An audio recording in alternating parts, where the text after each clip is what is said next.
Hi guys, this is Vin. So as you guys know, I typically buy a ton of lights and then hand them over to Wayne so he could do all the testing and see which one actually is a good mod candidate, and if it comes out to be a good modding candidate or if it has really good potential. Well, actually, some doesn't mod very well, but it has incredibly good potential to be. So, for like Phoenix Lights, for example, they're not really good mod candidates. They're typically all glued very tight, and there's a lot of difficulties modding them. But the host and sometimes the internals are just excellent. So they make great lights for productions, even though modding them is a pain in the ass. Okay. Anyhow, so lately I've gathered a ton of different brand titanium lights just for fun, and hand them over to Wayne. Wayne does the testing and he reports back and let me know what's up. So recently we found this light, right? It's called the Titaner. Okay, that's the only thing that's printed on it. It's an excellent looking light.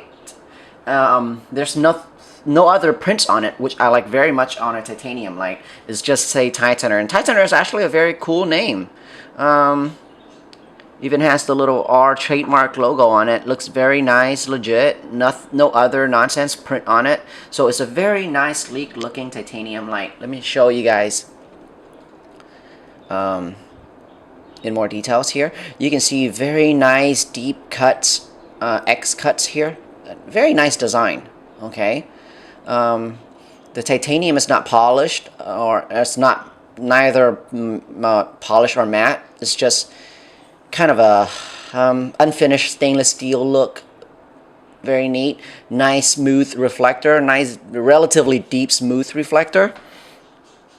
Okay. It has some kind of a odd weird feature here, but I'm not really sure why there's that bulging out titanium button looky thing. It doesn't really press. There's no hose through it. You can't run a lanyard through it. It's just kind of there, so you can't really press it or do anything with it. Got no clue why it's there. I'm not sure if you guys see all this stuff on the camera because I can't see the camera screen. Anyhow, got these nice loops at least, and lanyards goes through it pretty well. Tail stand great. So we got a winner here cosmetically, besides that little thing right there. Okay, so it looks good. Lanyards fit in well. Tail stand pretty nice, grippy, excellent size.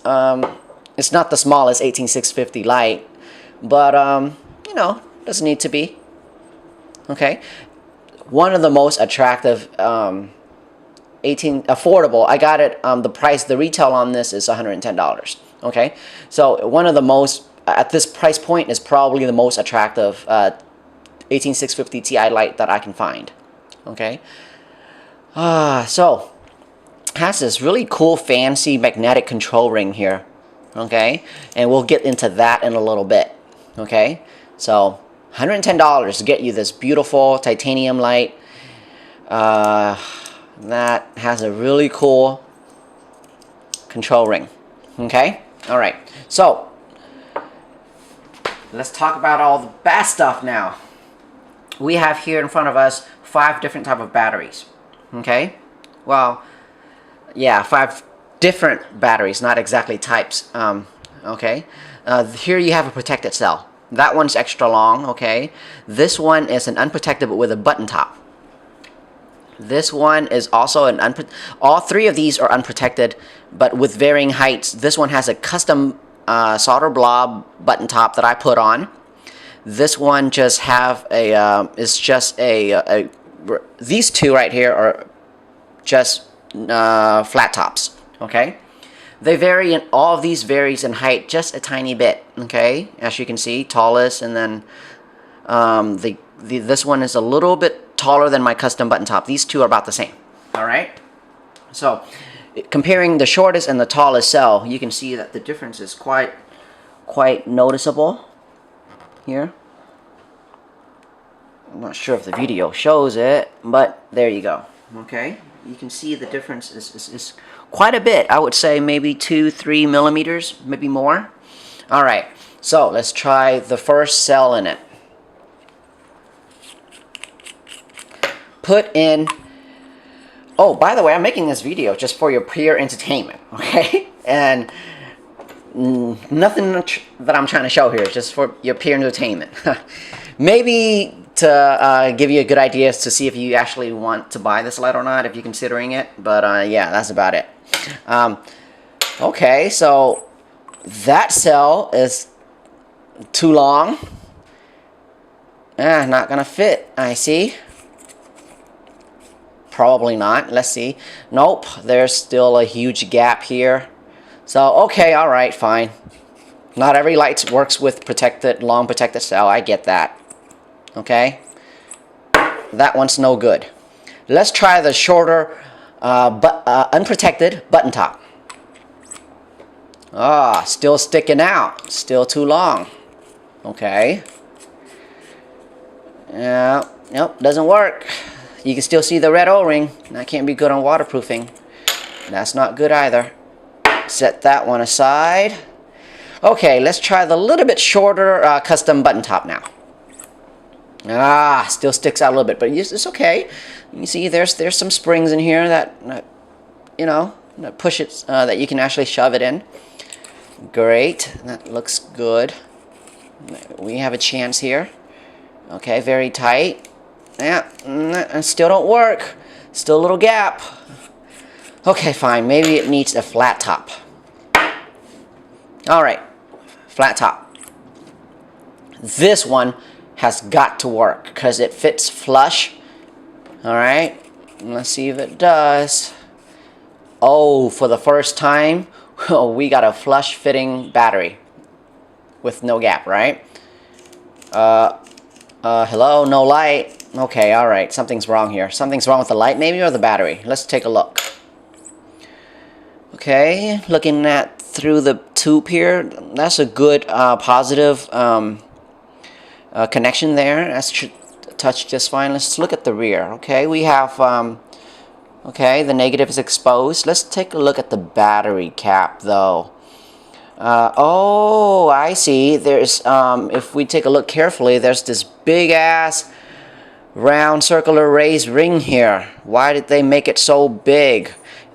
I don't know if you can see this in the camera. Okay, it's so big that it has to make full connections of this rear right here. Instead of making a fine point in the center that touches the center of the battery, to make connection, they made a round big ring here. I don't know if you can see that in the camera. There you go. It's a big ass round ring here that needs to make connection with the battery on the outer rim. Unfortunately for this battery right here, it has a big wrap. It has a big plastic wrap that encloses the rear here, and there's not, basically this ring here sits on the plastic, so it's not making the negative connection. Okay, so this battery have worked in every single light that I have, is short enough to fit in everything, and all the negative end always touch the center because it would be protruding right from the center of the tail cap. Not having a big ass ring for the outside lip. What are they thinking? Alright, that's fine. It's a cell problem, not the light problem. Okay? Let's give this one a shot, okay? Okay, our typical ultra popular VTC5 cell. Flat top, slimmer outer ring here, so really big exposed negative. If this one don't work, I don't know what will. Okay. Wow, this one's the shortest of them all. Fits perfectly. Comes in. And it tight. Oh, we get light right away. Nice. Okay. Oh, wait. I didn't turn anything on. Why is there light? Okay, maybe I'm on the wrong side of it. Let's check it out. All right. So just put in the tail cap. Light turns on right away. Can't turn it to the right anymore, so you got to turn it to the left, I guess. Oh, low, medium, high. Strobe. Okay. So 3 mode and a strobe. Okay, that's pretty nice. That's okay. Low, medium, high, and then strobe. That's all right. But how do I turn this thing off? Oh, can't turn it off. This rings only control the 3 constant brightness and a strobe.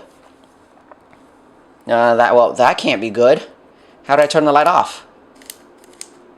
Oh, you gotta loosen the tail cap.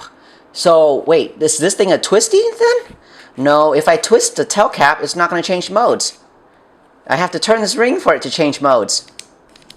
Okay, so this is the first light I've ever handled that is neither a twisty nor a magnetic ring. Okay, so you have to twist the tail cap to make connection, like a twisty light would. And then you turn the ring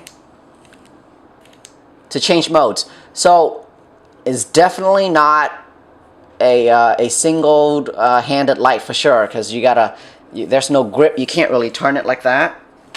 So you got to use 2 hands. You got to turn it on, turn it off, on or off by turning the rear. Okay, and then you have to turn this thing. It's like a dual UI that you have to do both in order to operate the light. Why would they do something like that? Why can't there just be another detent that turns it off like every other light out there? Okay, all right, fine. So the UI is not going to work for me. Well, at least we have 3 constant brightness mode and strobe. That can be useful, I guess. But let's check it out. You see this low here? I don't know if you can see it in the video.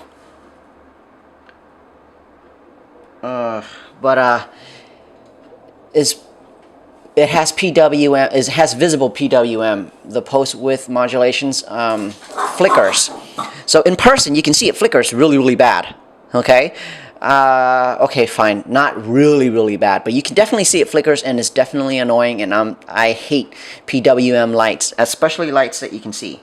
This one, you can't really see it on the camera, but you can see it in person, and it's annoying. It's on the lowest mode.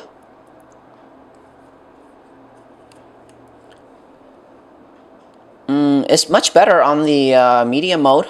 Okay, I don't really see it, which is good.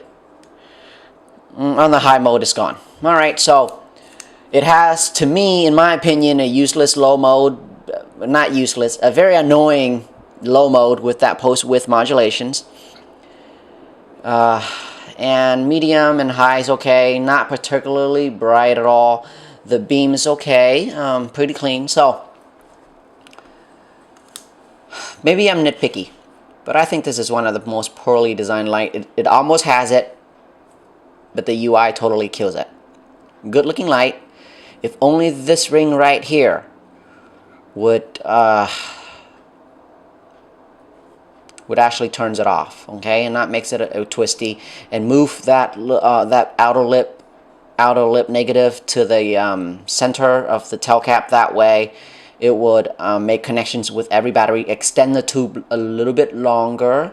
Okay, they should get rid of that post width modulations driver and boost the current up a little bit higher so that it's a little bit brighter than what we have here. It looks to me, I don't know, I gotta put this in a meter, but it looks to me about 300-400 lumen. So if the manufacturer corrected all of that and get rid of this, see, I gotta freaking turn this to turn it off. Get rid of this little nub right here that really doesn't do anything. Then I think the company, this company Titaner here, would have a good offering. Okay, it's a good looking light. They just need some tweaks, so I'm not just like hammering it all, but a few tweaks can make this a very attractive titanium light, and then that will really justify the $110 price point. Okay, but for now, it's I don't think so. Sorry, that was a really long rant, but had to show it.